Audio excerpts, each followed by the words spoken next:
នេះមន់ខ្ញុំ ready fight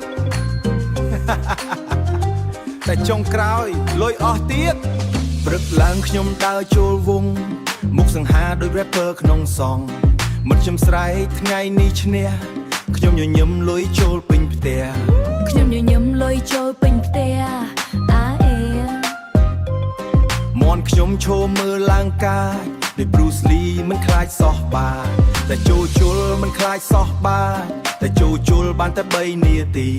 វារត់គេចបាត់ទៅក្រៅទីវារត់គេចបាត់ទៅក្រៅទី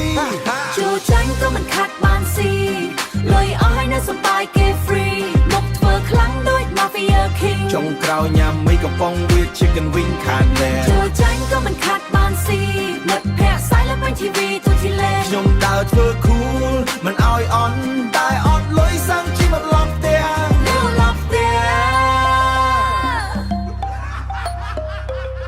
ខ្ញុំខ្ចីលុយមិត្ត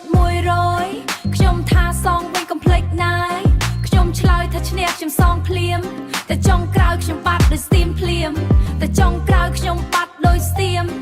ម៉ែខ្ញុំសួរលុយទៅណាអស់ខ្ញុំឆ្លើយទិញមកហូបមកញ៉ាំសោះតែមន់ខ្ញុំឈរលុយទៅណាអស់ខ្ញុំឆ្លើយទិញមកហូបមកញ៉ាំសោះតែមន់ខ្ញុំឈរមើលមុខស្ងៀមដោយវាដឹងថាខ្ញុំ love មែនតើដោយវាដឹងថាខ្ញុំ love មែនតើ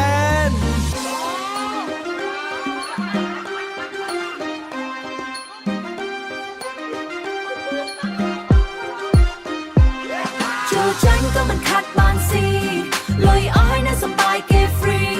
អ្នកភូមិសើចឡើងរហូតទៅភ្នែកខ្ញុំស្រែក next match ខ្ញុំឈ្នះបិទ chicken dinner ខាង National Bar National Bar National Bar ខ្ញុំស្រែក next match ខ្ញុំឈ្នះបិទ chicken dinner National Bar Hip Hop Khmer Comedy Style Silver ចាញ់ក៏ញញឹម Don't cry ថ្ងៃនេះអត់លុយតែមាន flow អ្នកជុលមន់ never say no ខាក្រេ